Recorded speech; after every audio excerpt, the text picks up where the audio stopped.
Your sensors are correct. Do not adjust your heading. You've discovered the Omega particle, streaming to the Alpha Quadrant and beyond. Here's your host, the anchorman of the Federation, the Doctor of Dilithium. This is Jonathan Wiegand.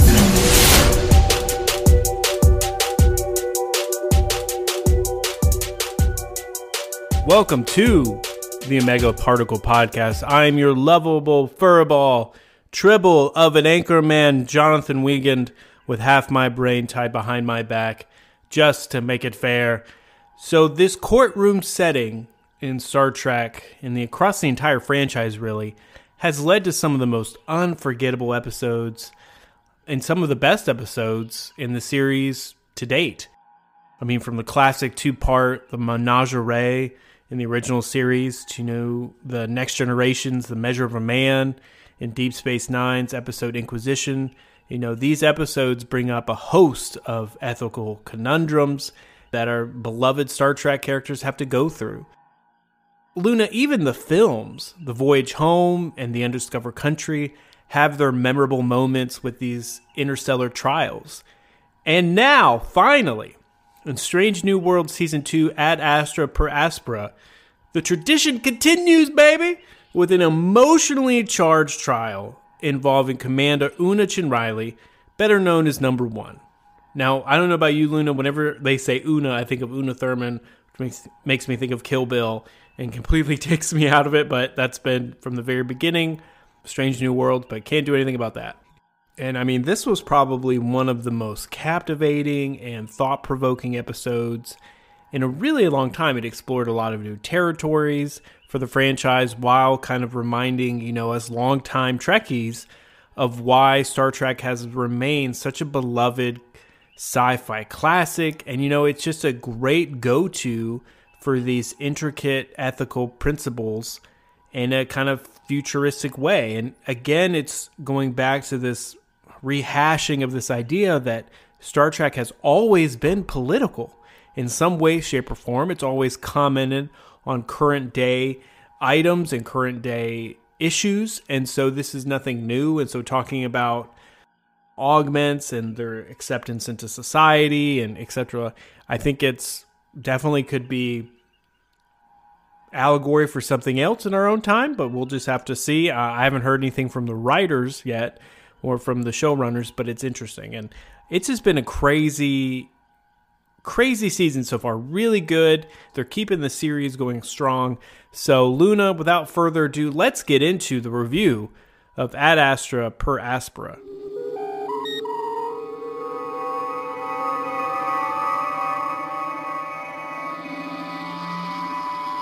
Luna, I'm definitely thinking about getting a tattoo of that saying.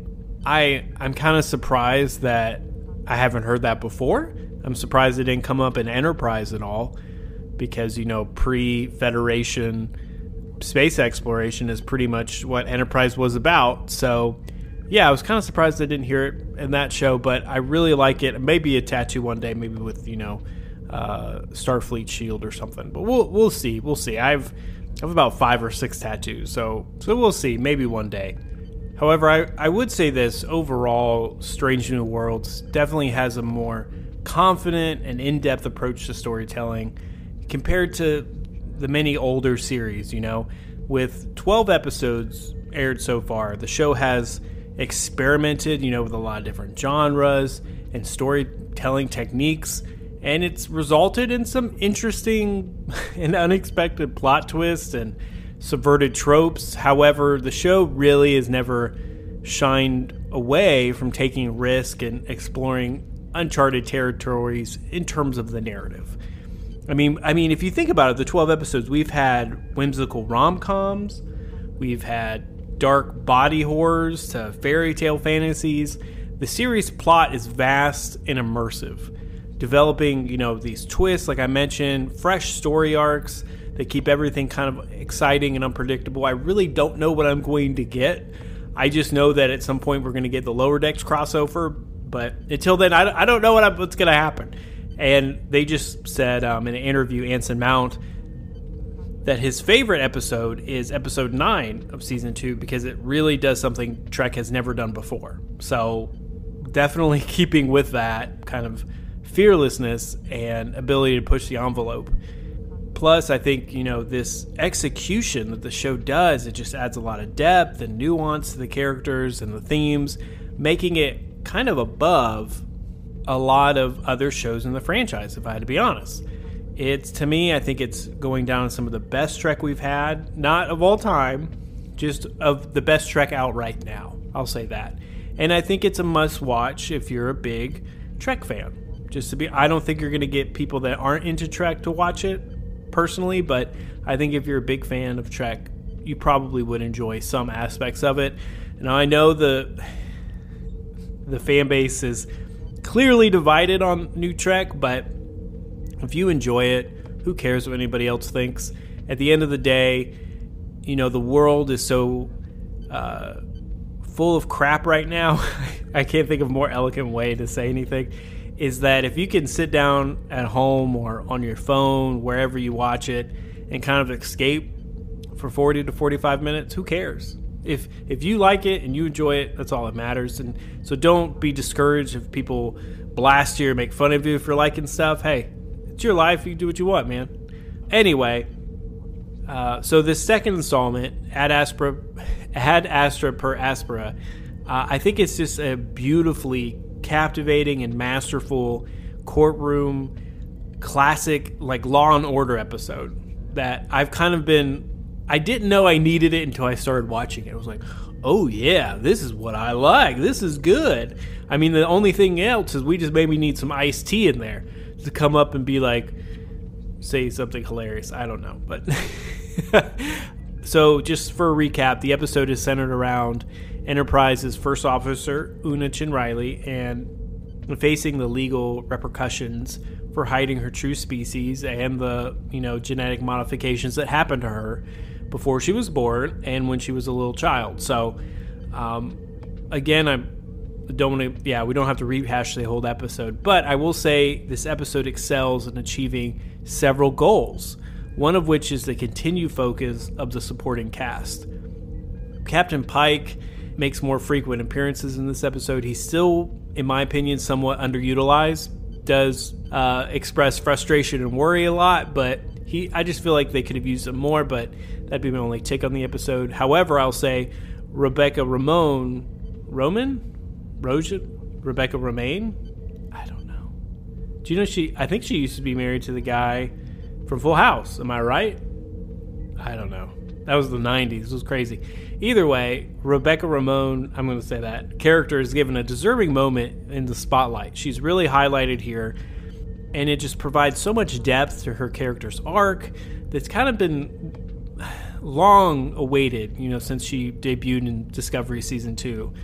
Furthermore, this episode delivers a satisfying conclusion to Una's Season 1 arrest storyline, and it becomes almost cathartic in the way it wraps up and the way it delivers that punchline of, okay, you have asylum now.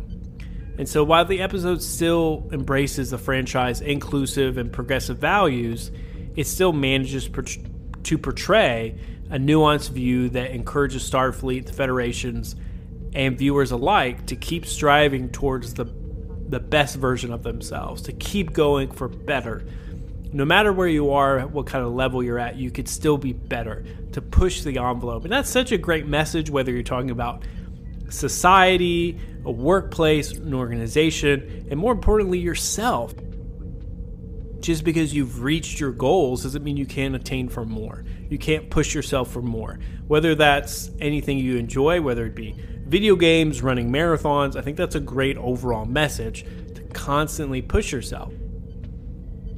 Again, what Star Trek does so good is that it inspired, I know, the audience and me as well towards a better future.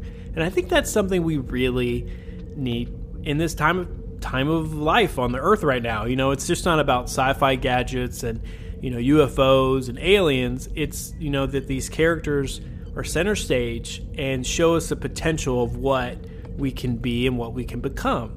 Again, why Star Trek is important. It gives us a hopeful future, which is something I think we all need. Now, I'll say some detractors and some people will say, Star Trek has never been woke. They've gone woke. They've taken the woke medicine. Do they say that? I don't know. Anyway, but to me, I think people miss the point entirely that Gene Roddenberry's undying mission was that he wanted to reflect, that infinite diversity in infinite combinations in mankind, and that complete tranquility and peace among everybody, all humankind, and then we would just go to the stars. Remember, and for all the new listeners out there, we covered TNG behind the scenes and probably, maybe 30, 40 episodes back, and talks about how Gene Roddenberry had an issue with his writers because the writers wanted conflict, and Gene Roddenberry refused to give conflict between the characters.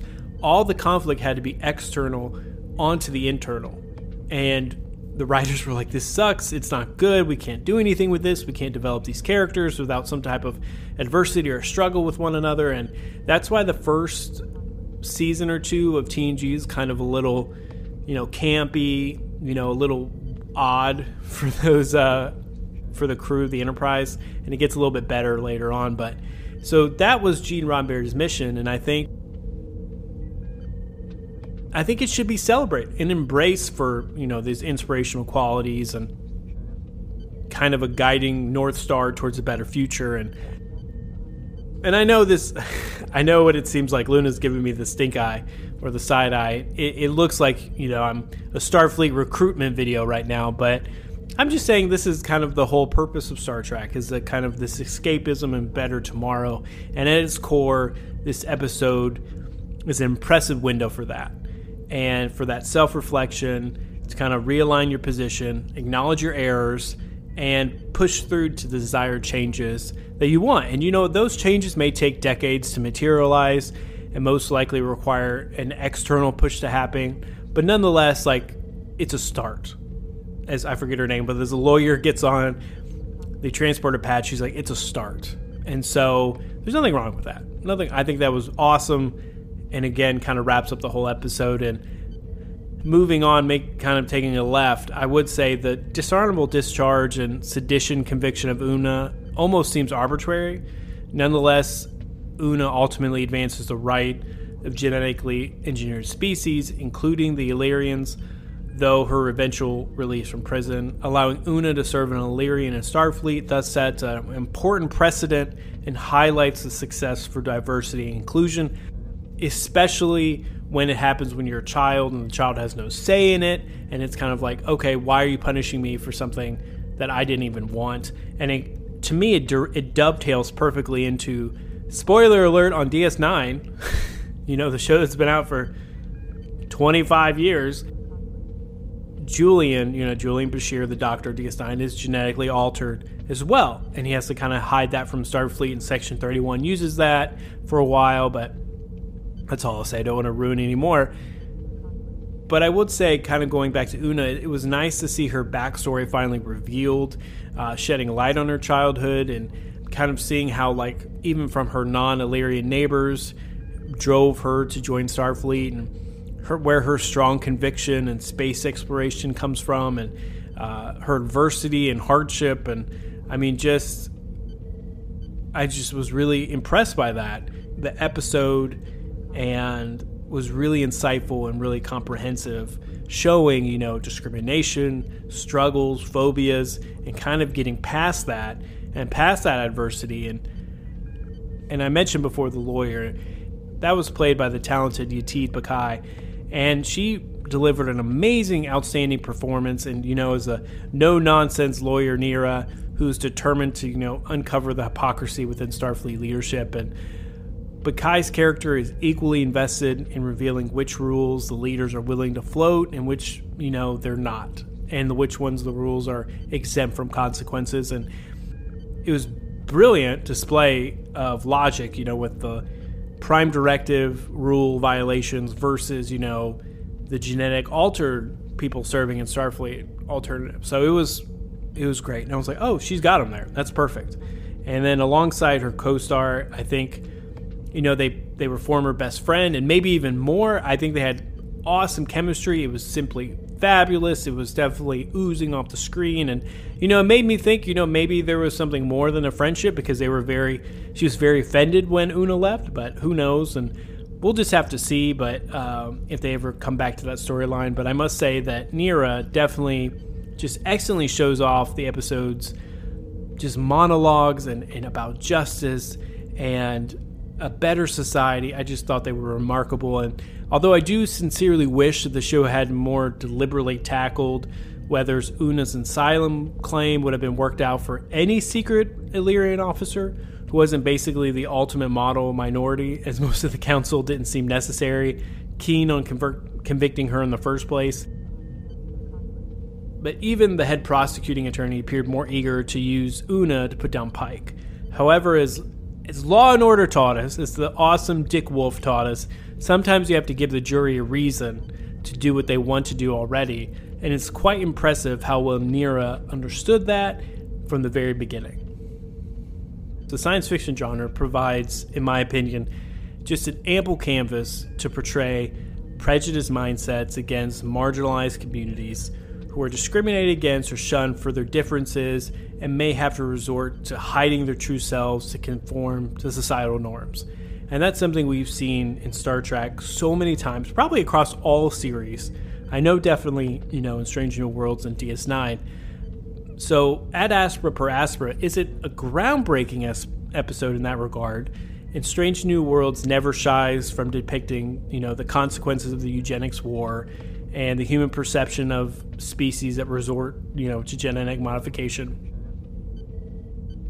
I really did like the Easter egg, too, of how Leanne showed her apparent discomfort with her infamously well-known family name, Khan, and it took center stage, which could be woven to future storylines, maybe. Maybe that's why they're laying a little bit of groundwork and Easter egg for us, but ultimately, I think as we wrap up this review, the underlying beauty of Star Trek, and all of its space gallivanting voyages, they do shed light on universal truth. And while it's improbable, that this specific court case will bring any sudden shift in public opinion and rectify all the mistreatment of Illyrians and genetically modified people, nonetheless, the bond she shares with the crew now, of whom not only proudly serve alongside her, but also think of her as their own. A teacher, comrade, family. And that's huge importance to me. This underlying, utterly heartwarming to kind of witness the whole crew come out, fiercely rally around their first officer, valuing her beyond all the prejudices that their superiors expect them to abide by. And this, evidence lies in Captain Pike's sacrifice of his own vacation time by traveling to a toxic planet to help his colleague attain legal justice, as well as the authentic and profound spoken testimonies from Spock, Mbengwa, and Leon. I just think the entire episode is just emblematic of why this crew is an exceptional ensemble, and how standing up for the people you cherish, or simply even just being present with them, can truly be a revolutionary act. So that's our review of Ed Asper. I want to say aspartame, but that's not right. That's been our review of episode 2 of season 2 of Strange New Worlds. So now let's get into a little bit of the fun stuff, get into some Easter eggs. We have a few, this latest episode, we had the courtroom, but there were still some awesome nostalgic throwbacks. The first one was kind of the lost story of Enterprise's first captain. So although this episode's, focused on Una and her backstory, we got a lot of new details about Robert April, the very first captain of the NCC 1701 Enterprise. And so here are some big things we now know about Captain April before he became an admiral in Strange New Worlds. So he sponsored Una's application to the Academy. April violated the Prime Directive several times. April promoted Una faster than he promoted anyone else before her. And it looks like Una and Pike most have both served under April before Pike became captain in 2250. So it's cool. I always love to get that little tidbit, little knowledge, that we didn't have before, especially of a beloved crew. And the crazy thing is, and this is just a reminder too, but they really made it apparent in this episode, is that Starfleet captains can be tried for the actions of their crew. So Batel warns Pike he can't take the stand to testify on Una's behalf, because if he does, Starfleet could legally prosecute the rest of the Enterprise crew through Pike. That the idea that a Starfleet captain is legally responsible for all the crew under his command has been baked into Trek, for quite some time. And the most glaring reminder I can think of, so when Kirk is on trial for the murder of the Klingon Chancellor, Kang specifically points out that even if Kirk didn't kill Gorkon, he's still legally responsible. Another Easter egg, of course, is the Federation law against genetic engineering. So the history of Starfleet's bias against people with genetic engineering is directly tied to as the outcome of the eugenics wars on Earth. And this is a reference, of course, to the war first referenced in the original series episode Space Seed, in which we learned genetically enhanced people took control of Earth. And that is our very first episode of OPP. We cover the eugenics wars and how Khan came to power and how we went from, this unsuspecting boy in India all the way to the Botany Bay. So pretty cool. So go check that out. I think it's episode 1 and 2. Wild time. So the most prominent, these tyrants of genetically altered people were Khan, Noonien, and Sue. Took control of the Earth using a giant space laser that was going to heat up the Earth atmosphere, and he killed majority of the population. So a little fun fact for everybody. And also kind of mention what I was going before, and maybe possibly getting a tattoo. So the Starfleet motto before the Federation was ad astra per aspera, meaning to the stars through hardship in Latin. And so that was the motto of Starfleet before the formation of the United Federation of Planets. And, this is kind of a reminder there are essentially two versions of Starfleet. You have the one that existed before 2161 and one after. And of course, we see an Enterprise, the version of Starfleet exists pre-Federation in the 2250s, which is why the title Starship is just Enterprise and not USS Enterprise. And if you didn't know, the USS refers to United Starship, which is, designation given to Starfleet ships that are part of the Federation. So just fun fact if you didn't know that. Anyway, that has been our entire review at Astra Per Aspera. Thank you so much for listening, Luna. Let's roll.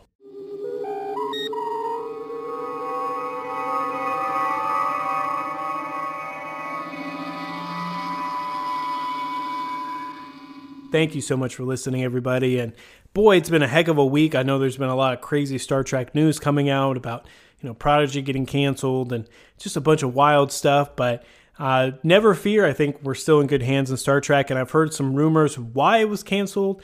And some of those people think, maybe it's a precursor to us getting Legacy. They didn't have it in the budget, so they had to cut one show. And I'll be honest, if we lose Prodigy but we get a Legacy, I'm perfectly fine with that. Okay, I'll take that deal.